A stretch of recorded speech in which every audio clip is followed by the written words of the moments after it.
The first question. When I am among people, after a while I want to be alone. When I am alone, after a while I want to be among people. So I cannot enjoy one or the other fully. Should I live on the inside or on the outside? This is one of the most fundamental questions every human being has to encounter it. It is part of the challenge that life presents to us. The mind functions in duality. It is like a pendulum. When the pendulum moves towards the right, you see it moving towards the right, but at the very same time, it is gathering momentum to go to the left. When it is moving towards the left, it is gathering momentum to go to the right. This inner duality in the pendulum represents your mind. The mind is a pendulum. Hence, when you are alone, you cannot enjoy aloneness. You start gathering momentum to be with people. And as you start thinking of people, aloneness turns into loneliness. Aloneness is tremendously beautiful. It is like a sunlit peak, something beyond the clouds. But loneliness is ugly. It is a dark hole. If you cannot enjoy aloneness, everything goes upside down. The peak becomes the valley. The light becomes darkness. You are bored. You don't know what to do with yourself. You feel empty. And you want to stuff yourself with something, either with people, or with food, or with a movie. These are all different ways not to feel lonely. And when you are with people, the same will happen again from the other end.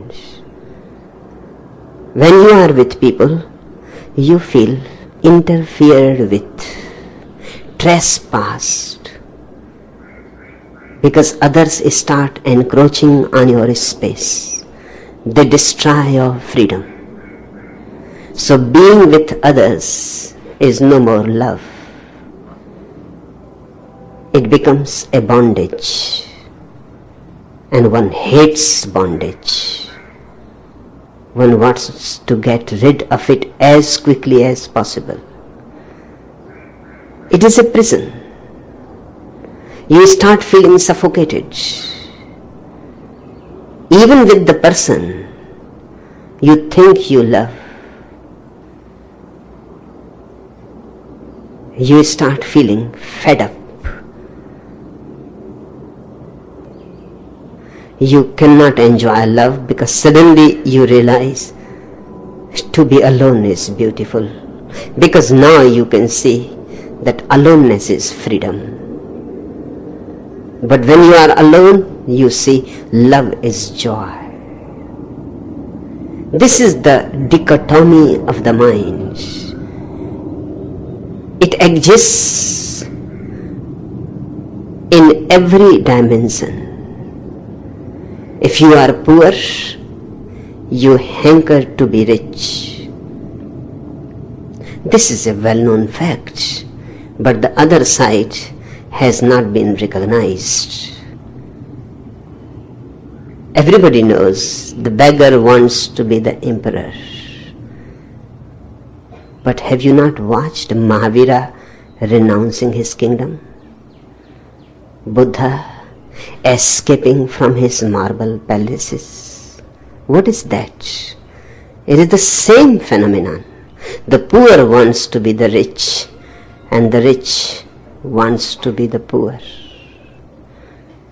When Buddha started initiating disciples, he called them bhikkhus.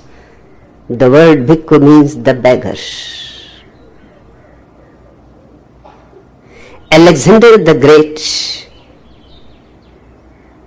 at the last moment of his life, realized that he has wasted his life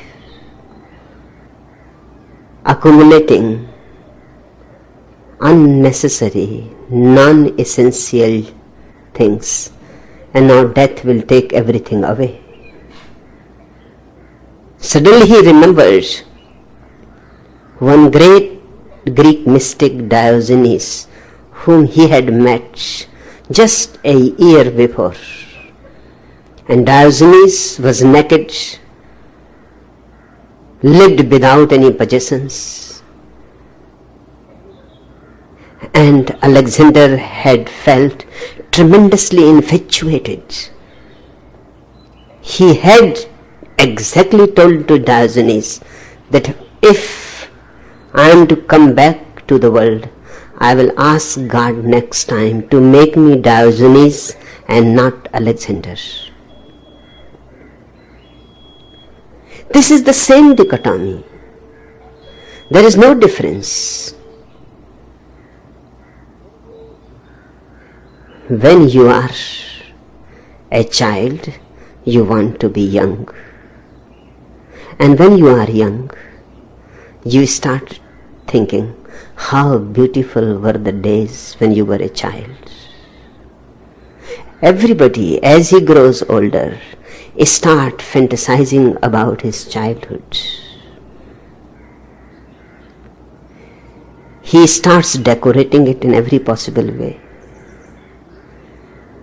And when he was a child, he was in a hurry to grow up. When you are alive, you think of the life that is after death. People come to me and ask, tell us something. What happens after death? And I am always intrigued with their question. Rather than answering them, I ask them, first you tell me what happens before death. Nobody seems to be interested in that, what happens before death. Everybody is interested in what happens after death. And if you meet a ghost, it is absolutely certain he will ask you that I am suffering very badly. I missed my life. Now I am hankering for it. I would like to have the body again, the mind again, to have all the senses again. Different aspects, but the problem is the same. You hanker for the opposite because the grass looks greener. Not your own grass, but the grass beyond your fence, in the neighbor's garden. It always looks greener. It is a simple phenomenon. Whatsoever you have loses meaning. The moment you have it, it loses meaning. Whatsoever you have not becomes immensely significant. The mind hankers for that which it has not got, and the mind gets bored with whatsoever it has got. It is said about the great English poet Byron that he must have loved at least 60 women. He did not live long enough. He died young. And this number 60 is a very conservative estimate. And these are the known stories. There may have been other relationships which are not known. And he will go mad after a woman. He will risk everything. He risked his whole respectability.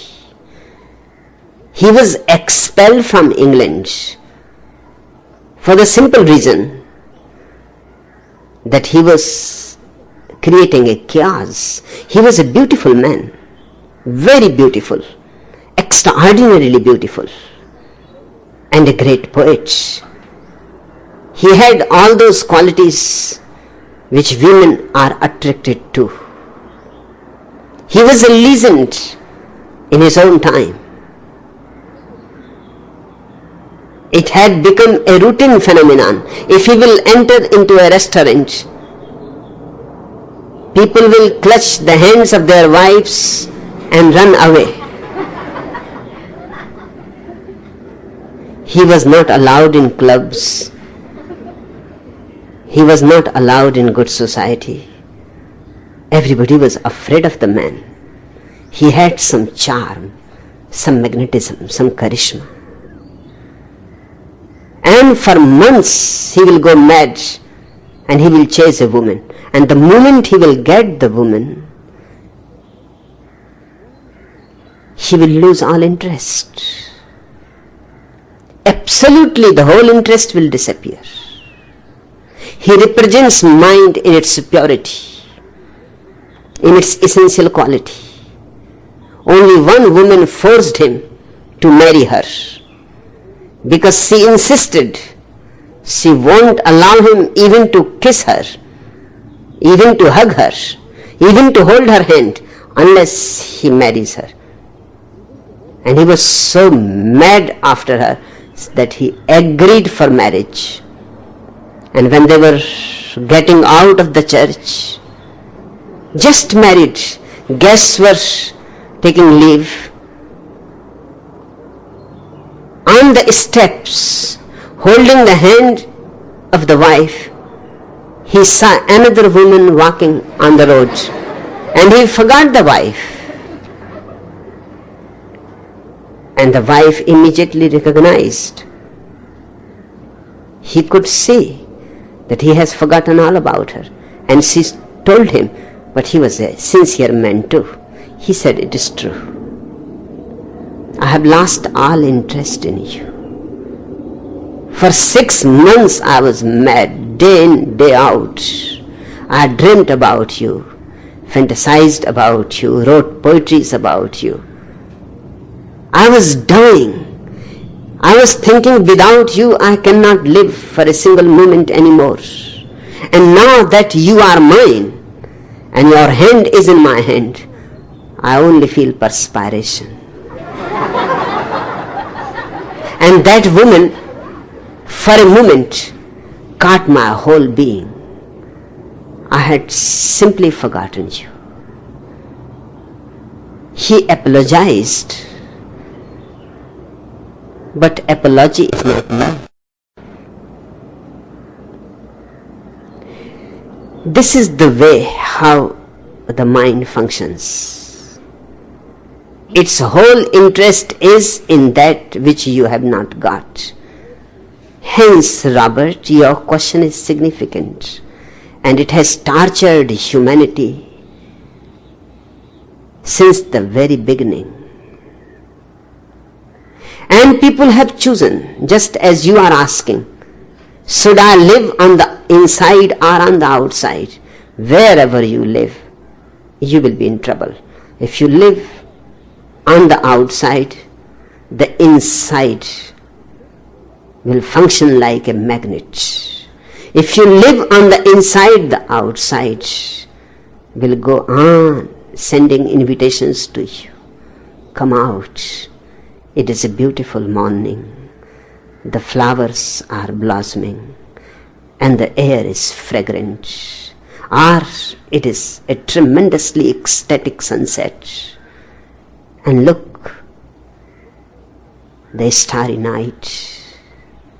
And if you are outside, you will continuously worry, what is inside me? Who am I? What is this consciousness? Science has become focused on the outside. Religion has become focused on the inside. Both are lopsided. Because the inside and the outside are not two separable things. They are inseparably one. To separate them is arbitrary, artificial. In the past, the monks decided to be alone because they saw the misery of love. They saw that to be with someone is to suffer. What Jean-Paul Sartre said in this century, the monks all over the world, Christian, Hindu, Jaina, Buddhist, Mohammedan, had known it all along. It is one of the most ancient experiences. Jean-Paul Sartre is not original at all. He looks original because nobody had said it exactly that way. Jean-Paul Sartre says the other is hell. But this is the experience of all the monks, of all the Mahatmas, of all the saints. Whatsoever denomination they belong to, it does not matter. On one point they all agree, the other is hell. Escape from the other. They escaped to the Himalayan caves. They escaped to the monasteries. They escaped from the world. They were really escaping from the other. But were they happy in their monasteries, in their caves? That question has not been raised. It has to be raised. Were they blissful? Maybe they were more silent than you are. But silence is not bliss. Silence is not a song. Silence has no warmth. It can be cold and dead, and it was cold and dead. Your so-called monks have lived in such a suicidal way that they became living corpses. They had chosen half of the life, and whenever you choose the half, you will be in trouble. Because what you are going to do with the other half? You will remain only fragmentary, and the other half will take its revenge. And the remaining humanity has chosen to live in the world. And it is very rare to find a person in the world who does not feel once in a while the desire to escape from all this. The world is too much. It is anxiety, anguish. It is nothing but suffering. Psychologists say that at least every average person thinks 4 times in his life to commit suicide. At least. Why people think of committing suicide? And not only that people think, many commit suicide. That's also a way of escaping from the world, escaping totally. Because if you go to a monastery, you can come back. You know yourself. If you go to the Himalayas, who can prevent you? You can come back again. Suicide seems to be irreversible. suicide is total renunciation of life, and what you have called renunciation of life is nothing but slow suicide. Suicide in installments, American way, part by part. My own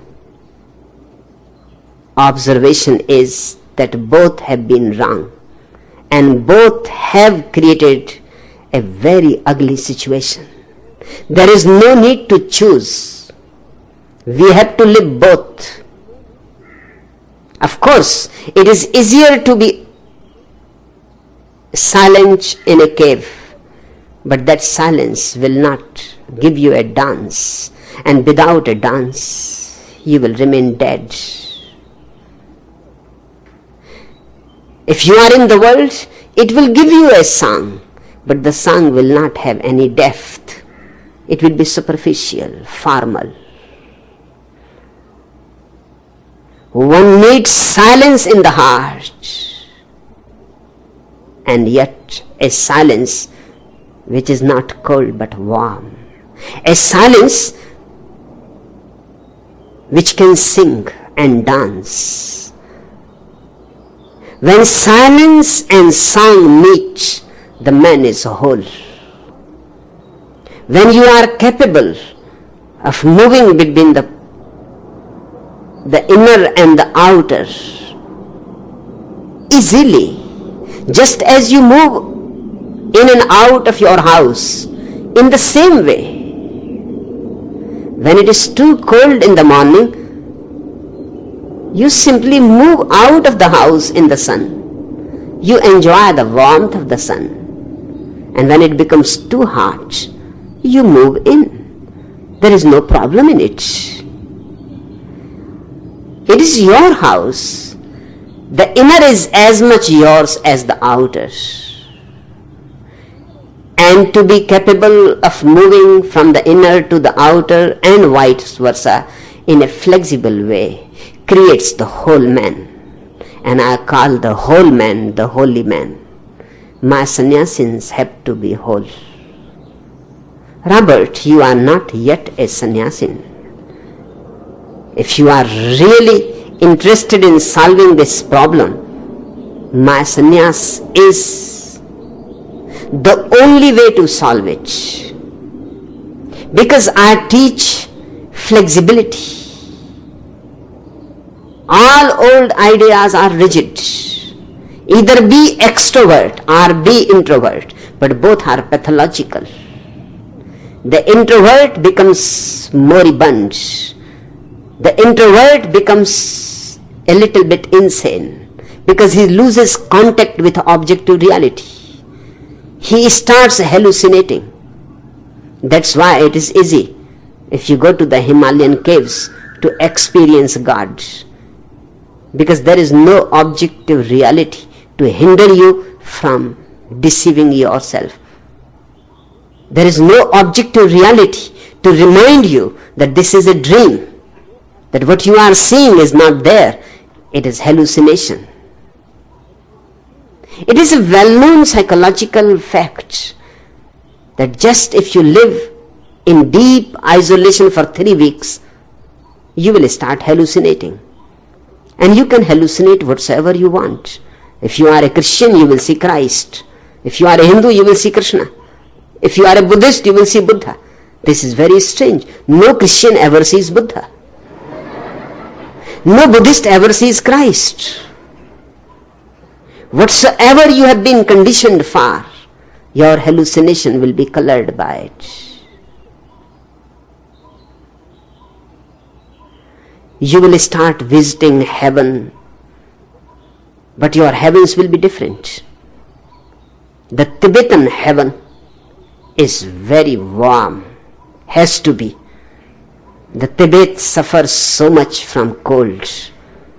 The Tibetan hell is cold, ice cold.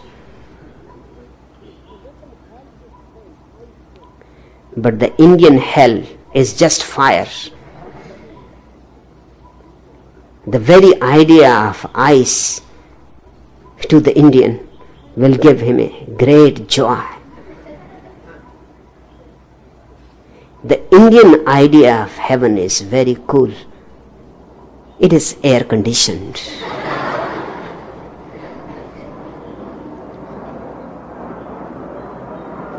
The Indian will dream about his heaven, and the Tibetan will dream about his heaven. In the Mohammedan heaven, there are rivers flowing, streams flowing of wine, because Quran is very much against wine. It is a repression. When you repress, you are bound to erupt in hallucination. The Mohammedan idea of heaven is you will have beautiful women there, not only beautiful women, but beautiful boys too, because homosexuality in the Arabic nations has been one of the longest traditions. Repressed, very much repressed. But whatsoever is repressed is bound to assert from somewhere. Even in the heaven, homosexuality is allowed, available. Here it is condemned, there it is allowed. Hindus go on saying that all desires are wrong, but in heaven you have wish-fulfilling trees. You just sit underneath the tree, kalpatarus, wish-fulfilling trees, and you desire anything and immediately, instantly, it is fulfilled. The instant coffee is a very new thing. Hindus have known instant fulfillment for all desires. Just sit under the kalpa vraksha. Here they go on talking against desires, and there the same desires are to be fulfilled. Here they go on talking against women. The Hindu saint goes on saying that the woman is the door to hell.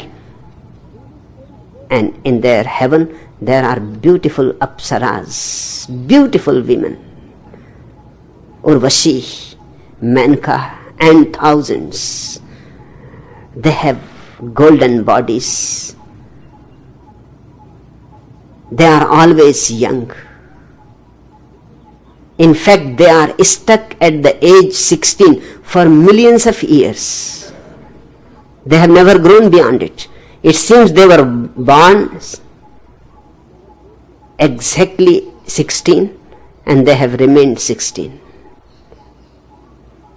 Here the woman is the door to hell, and the saints are hoping then sooner or later all this austerity, asceticism will be finished and they will enjoy heaven forever and forever. And what you are going to enjoy there? The same women which are the doors to hell. The same money, the same gold which you go on talking is dust. In heaven, even the flowers are made of gold. I would not like such a heaven. Flowers made of gold cannot have any perfume. A rose flower made of gold will be ugly. It will be dead. Gold cannot be alive.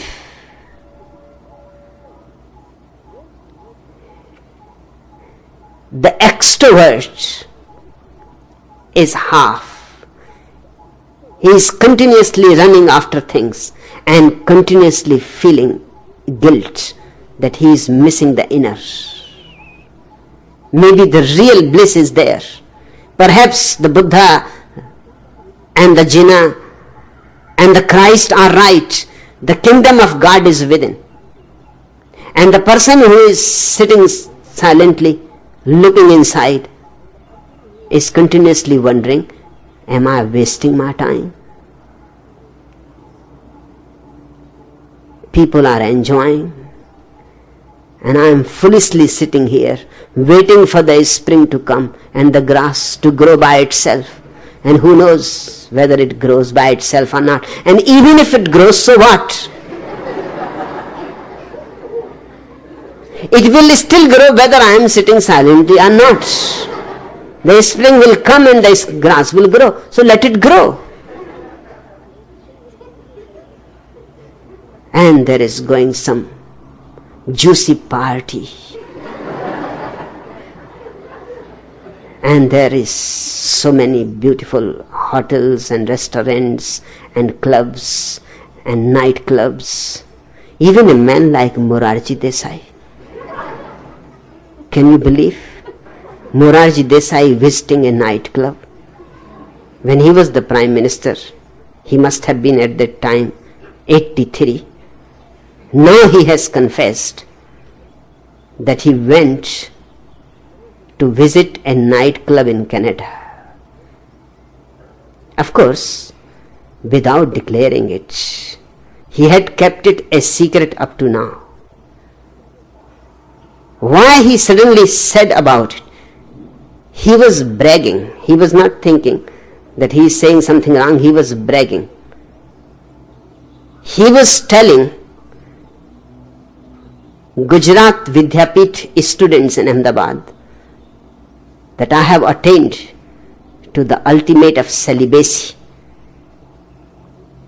For an example, he said, I visited a nightclub in Canada just to see what is going on there. But why a man who has attained to ultimate celibacy should be even interested to know what is going on there? Some rationalization, some strategy of the mind, entering from the back door, not even being honest that I wanted to see the naked women. No, he says, I wanted to see what is going on there. But why you should be worried? And he says, when I went there, knowing that I am the Prime Minister, the most beautiful 4 girls were sent to me and they started dancing around me and making all kinds of gestures, very inviting, very appealing. But I remained calm and quiet and collected. I remained controlled. I was not affected at all. He emphasized it so much that it simply shows he must have been affected. And those girls seems to be far more intelligent than this poor guy. After a while they said, we thought you are a man, but you are just a Morarji Desai. Now do you know what Morarji Desai means then? The girl said, we had thought you are a man, but you are nothing, just a Morarji Desai. But he brags even about that. Stupidity is such. He thinks they recognized that he is no ordinary person, he is Morarji Desai. He is not man in the ordinary sense. He has transcended all human weaknesses.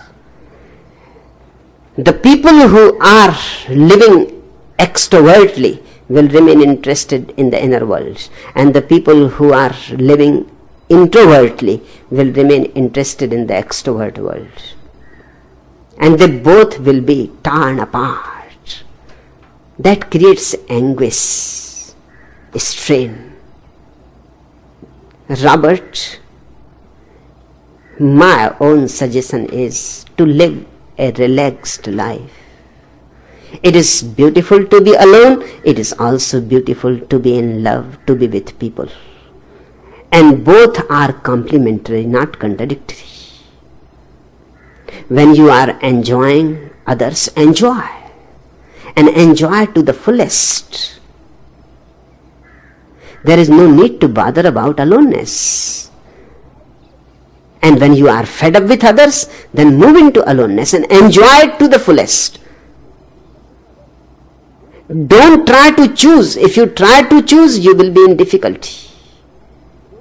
every choice is going to create a division in you, a kind of split in you. Why choose?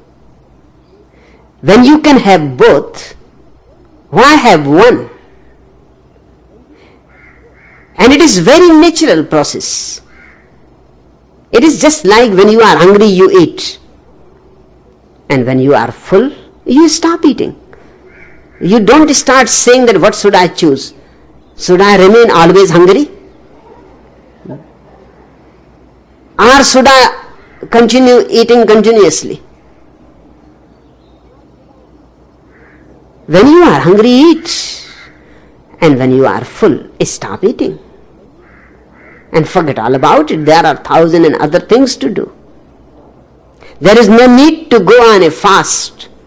And there is no need to go on stuffing yourself continuously. Both are pathological states. The same is true about love and aloneness. Enjoy people because they are manifestations of God. But remember, the other side is also there. So when you start feeling fed up, there is no need to go on remaining with people just out of politeness. Don't try to be British. Be authentic. It is very difficult not to be British, because we have always been told to be polite, to have certain manners, to have certain etiquette. Even if you are bored, you go on smiling. Even if you don't feel good with somebody, you say, it is a blessing to meet you. And you are cursing. Why you go on creating such strange splits in yourself? It is time, man has come of age. It is time that we should be authentic. When you are feeling good with somebody, say it so, and say it totally. And when you are not feeling good, then you can just say, excuse me. I am not saying be rude, but there is no need to suffer the presence of the other. Just say that I would like to be alone. I would like my own space. Up to now, this has not been possible. If you love somebody, you cannot say, I would like to have my own space. This is sheer nonsense, inhuman. If you love somebody, you should be sincere. That is the indication of love. You should be able to say that now I would like to have my own space. And you should allow the other also the same freedom to be with you or not to be with you. It is good if two persons agree to be together for a time being. It is beautiful. But it is also good to be alone. Aloneness will give you peace, silence, equanimity, meditativeness, awareness, a sense of integrity, centering, rootedness, groundedness. All these are great values, and love will help you to learn compassion, prayer, service. They are also great values, and they will enhance each other. That's what I am doing here with my sannyasins. Let them enhance each other. Let them become backgrounds to each other. Let your love help your aloneness.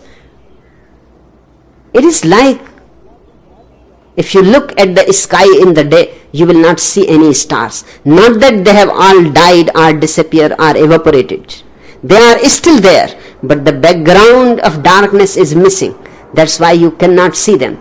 The sky is always full of stars. Day or night makes no difference. But in the night you can see the stars clearly. Darker the night, brighter the stars look. They are not against each other. They are complementary, not contradictory. So is the inner and the outer world. The outer is part of your inner, Robert, just as the inner is part of the outer. They are like two wings. You cannot fly with one wing. Enjoy both. And don't create any rift. Don't create any fight between them. Learn the art of being together and of being alone. Hence, my whole teaching consists of two words: meditation and love. Meditate so that you can feel immense silence, and love so that your life can become a song, a dance, a celebration. And you will have to move between the two. And if you can move easily, if you can move without any effort, you have learned the greatest thing in life.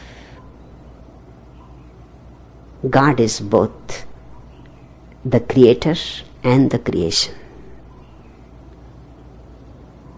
This infinite universe outside and this infinite consciousness inside.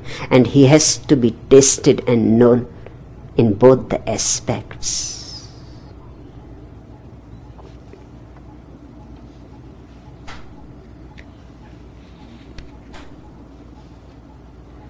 The second question. Chogyam Trungpa writes in one of his books, nor is it helpful to choose someone for your master simply because he is famous, someone who is renowned for having published stacks of books and converted thousands or millions of people. Instead, the guideline is whether or not you are able to actually communicate with the person directly and thoroughly. The key words are directly and thoroughly. How does this work from the sannyasin's end in view of your virtually complete physical inaccessibility?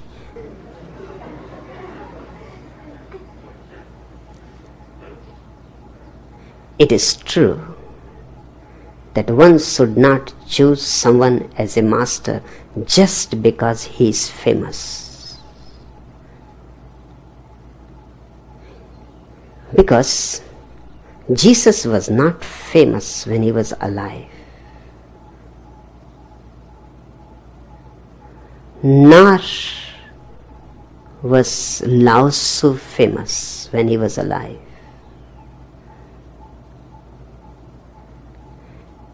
To be famous is one thing. To know the truth is totally another. In fact, more is the possibility that the master, the real master, will be notorious rather than famous. Jesus must have been very notorious. Otherwise, why he should be crucified? And he was crucified with two thieves on either side, just to show to the world that the people who were crucifying him considered him not in any way more significant than two ordinary thieves. In fact, they thought he was worse, because it was a tradition in Jerusalem of those days that each year one person could be forgiven. The day Jesus was crucified, there were 4 persons to be crucified, and there was a possibility of one person to be forgiven. And Pontius Pilate has asked the Jews whom you would like to forgive. He was thinking they will ask Jesus to be forgiven. Because in fact, he has not done any harm to anybody. He was not a murderer. He was not a thief. He was not a criminal. But the people asked for a thief to be forgiven and insisted that Jesus cannot be forgiven. You can forgive any of the thieves, but not Jesus. He must have been very notorious. People were so much angry with him. They killed Socrates. They killed Al-Hillas Mansur. They made many attempts on the life of Gautam Buddha. It simply shows these people were not famous, not respected by the crowd. The crowd was utterly against them. Hence, this is true that don't choose your master simply because he is famous. One can be easily famous if he fulfills your expectations. And everybody has certain expectations. Everybody has certain qualities that a master has to fulfill. And anybody who fulfills your expectations is not a master at all. No master can fulfill your expectations. In fact, he will sabotage all your expectations. He will destroy all your expectations. To fulfill your expectations is to strengthen your ego, and no master can do that. And how you can decide what are the qualifications of a master? The Hindu will decide in one way. The Jaina will decide in another way. In fact, their decisions will be diametrically opposite to each other. The Hindu thinks Krishna is the perfect master, and the Jainas have thrown Krishna into the seventh hell. Hindus think Krishna is the perfect master because he lived a multi-dimensional life. And Jainas think that he is one of the greatest criminals because he was the cause of the great war that destroyed India forever. Since that war, 5,000 years have passed and India has not been able to stand on its feet again. And millions of people were killed. And he rationalized this killing with a beautiful logic. He said to Arjuna that don't be worried about killing people because the soul is immortal and the body is already dead. So you are not killing. There is no murder. There is no violence at all. The body is already dead. So dust will fall unto dust and the soul is immortal. So you are only disconnecting them, that's all. You are not killing anybody. Nothing is ever killed. Nahanyate hanyamane sarire. By killing the body, nothing is killed. A beautiful argument for violence. Now Jainas cannot forgive it. Their criterion of a perfect master is that he should be absolutely non-violent. Mahavira is their ideal. Mahavira used to sleep in one posture the whole night for the simple reason that if he changes his posture, changes his side, some ants or some insects may be killed.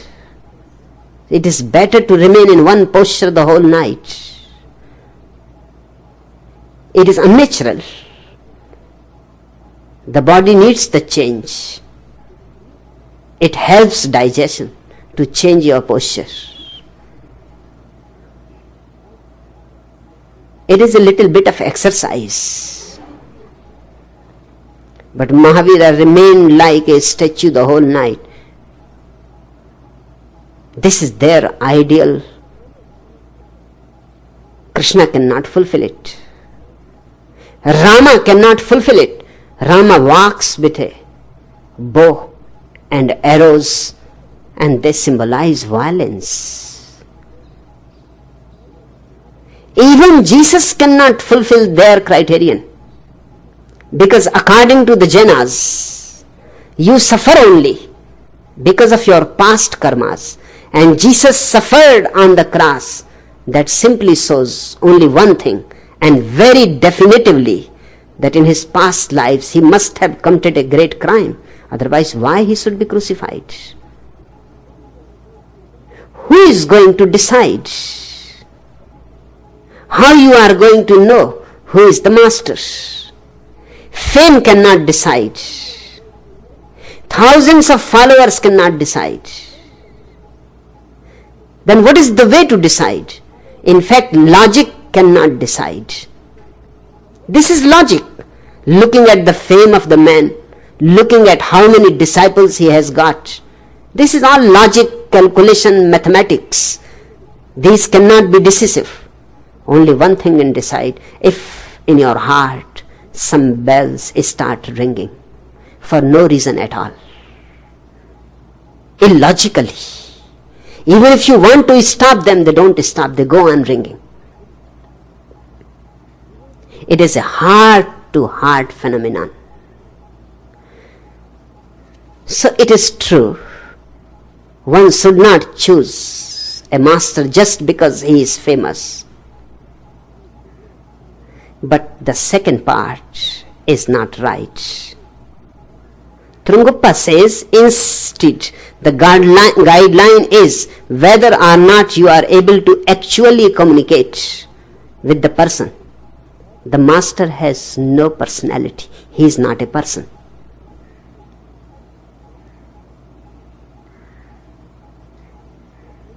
He has dropped personality. In fact, in the ultimate sense, he is just a nothing. What Buddha calls sunyata. He is pure nothingness. How can you communicate with nothingness? Yes, communion is possible, but communication is not possible. And communion needs no direct personal contact. You can commune with the master from thousands of miles away. The physical presence is not needed.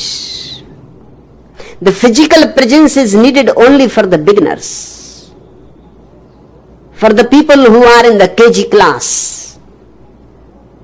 As the master starts working deeper and deeper, as he starts finding his people, he will become more and more inaccessible physically. Because once he has found the right people who are ready to commune, there is no need for communication. So that part is sheer bullshit. That the guideline is whether or not you are able to actually communicate with the person directly and thoroughly. The whole thing depends on the disciple. If he can surrender his ego, then wherever he is, there is communion. Communion is a totally different phenomenon than communication. Communication is from intellect to intellect, For that, physical presence is helpful. But communion is a totally different phenomenon. It is a love affair. The hearts can beat in the same rhythm thousands of miles away. Even if you are on another planet, it doesn't matter. The hearts can dance in the same rhythm with the Master, and then there is communion. You can be here physically with me, but if your heart is not beating with me, if you are not attuned with me, then communication is happening. I am talking to you, you are listening to me, but communion is not happening. And the relationship between a disciple and a master is that of communion. It is a love affair. Trunguppa knows nothing about it. He is not a master, just a teacher. And remember the difference between a teacher and a master. A teacher is one who can inform you. The master is one who can transform you. The teacher teaches you. The master gives you a new birth. The master is like a midwife. He helps you come out of the cocoon of your mind. He makes you twice born. There is no question of physical communication. So directly and thoroughly does not mean physically. Yes, directly and thoroughly means something different. According to me, if your ego is completely put aside, if the disciple is ready to trust, then there is a direct communication. Direct, immediate. Even words are not needed, nothing is needed. And a thorough communion too, total. It is an immersion. It is like two lovers getting into a deep orgasmic state. That is a physical orgasm. The same thing happens on a higher plane with the Master. It is a spiritual orgasm. Your soul and the soul of the Master meet and merge, melt, lose their boundaries, and there is tremendous joy. A great bliss surrounds you. A great grace descends in you. James, Buddha had 40,000 disciples. Do you think it was possible for him to directly and thoroughly, physically communicate with each other? Mahavira had also 40,000 disciples.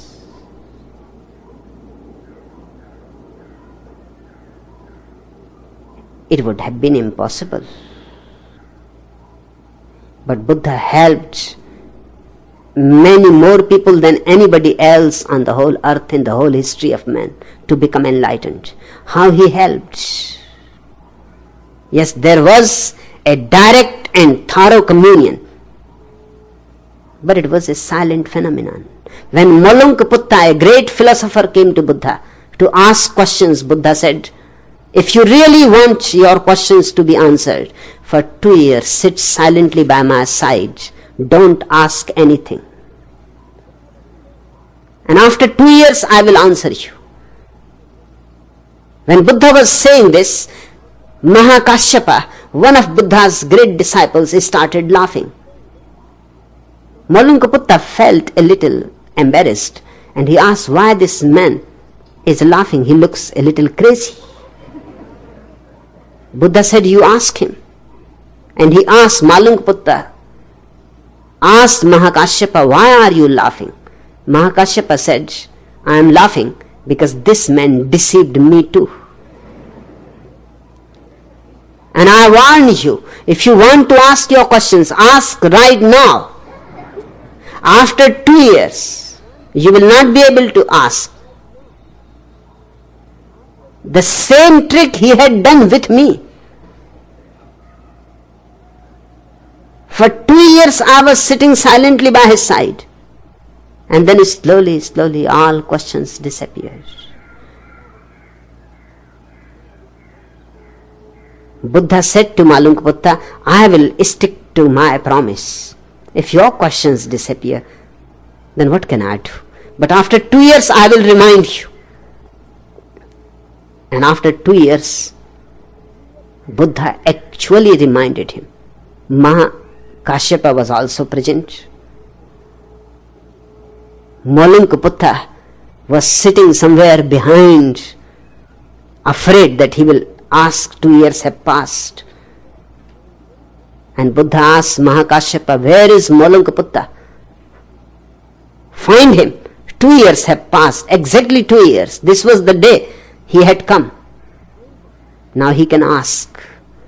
Malunkaputta stood and he said, forgive me, I have no questions. Now I know why you insisted to be silent.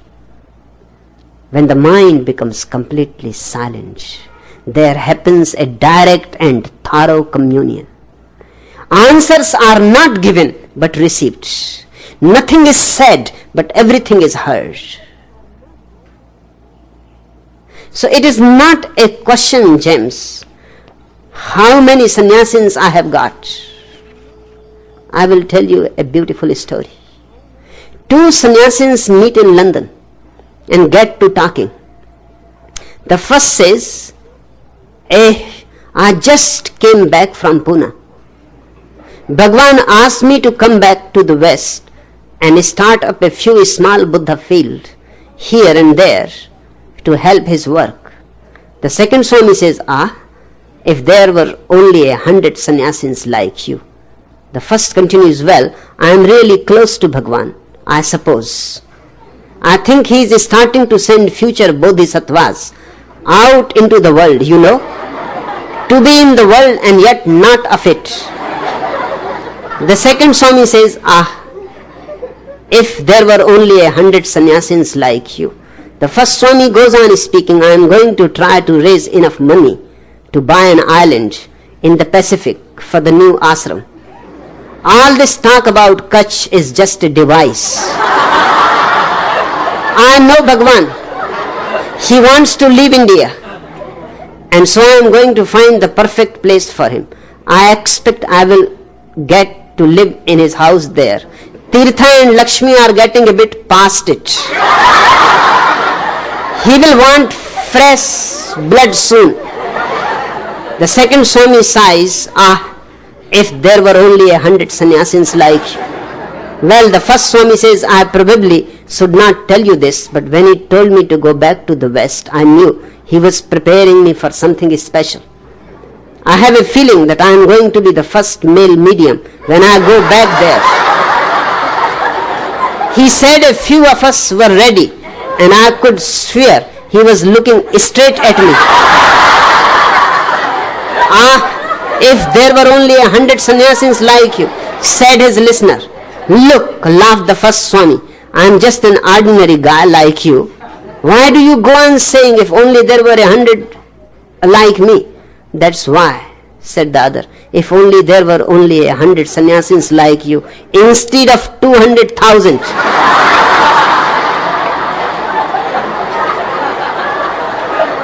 But it does not matter.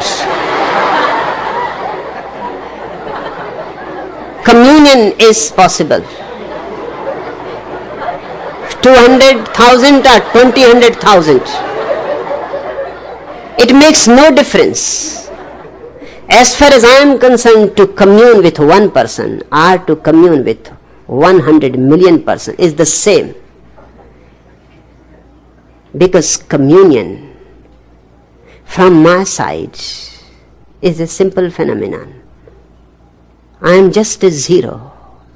All that is needed is a preparation on your part. If you are also a zero, then 2 zeros become 1 zero.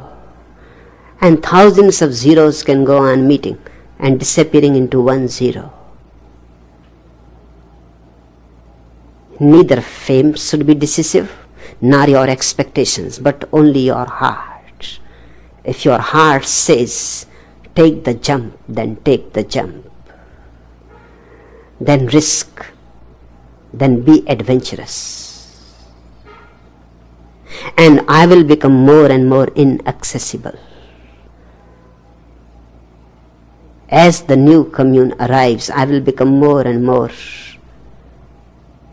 physically inaccessible to you, so that I can become more accessible spiritually. I am going to be silent sooner or later. I am going not to speak at all. So be quick. Get out of your cagey classes. Be fast. Don't waste time and don't postpone.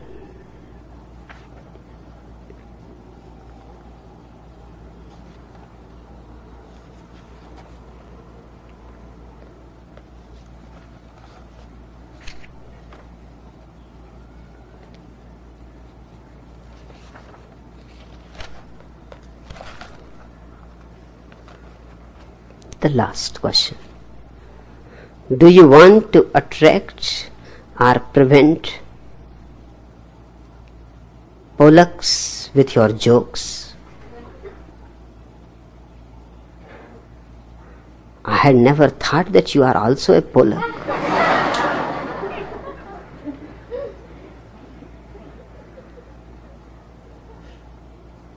There are many Polacks here.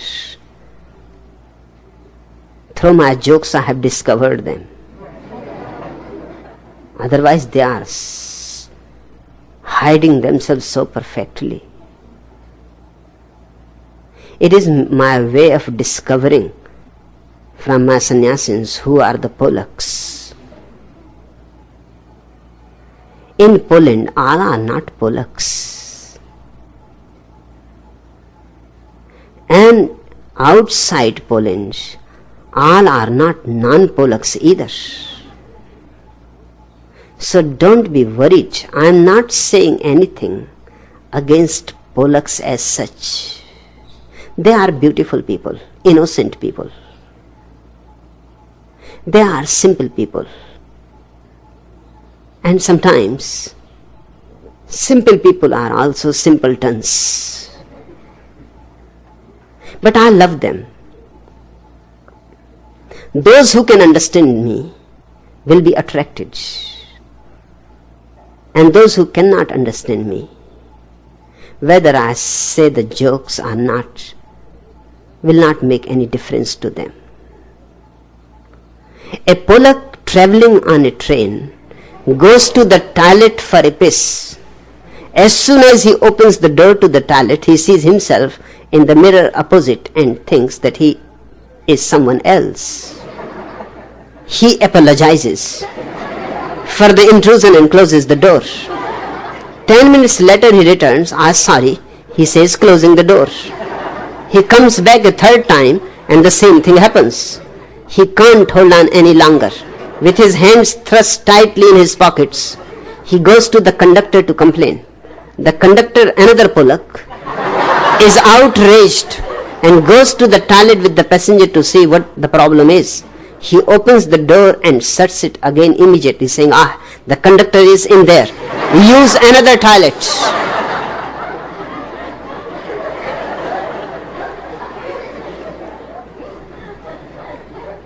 Prisoner Pozinski, serving a 20-year sentence in a Michigan jail, was reminiscing with a fellow inmate about his wife.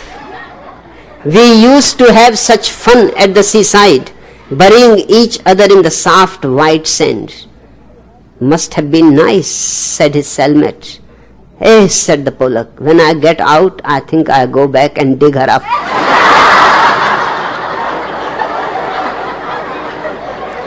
How many Polaks are needed for an electrical repair job? 7. 1 to be the negative pole, 1 to be the positive pole, and 5 to keep them apart.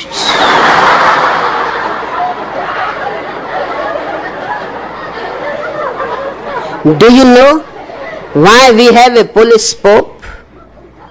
During the conference of the cardinals, when they were trying to choose a successor to John Paul I, the conference was deadlocked at 3 candidates. Then one of the Italian cardinals who had been to America suggested, look, in the United States, when they have elections, they always have a poll. And that decided the matter.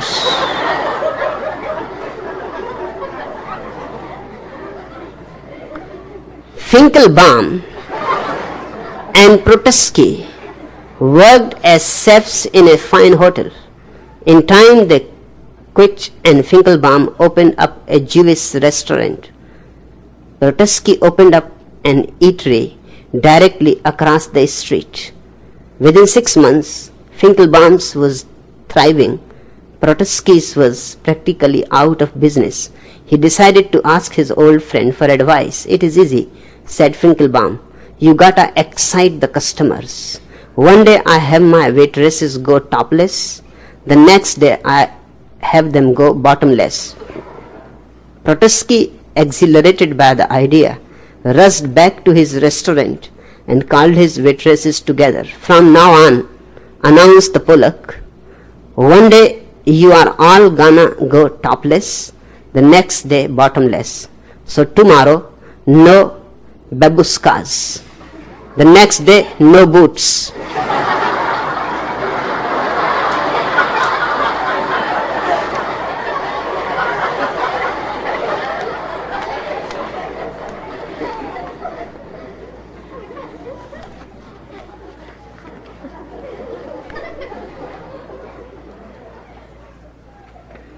A Pollock man went to the dentist.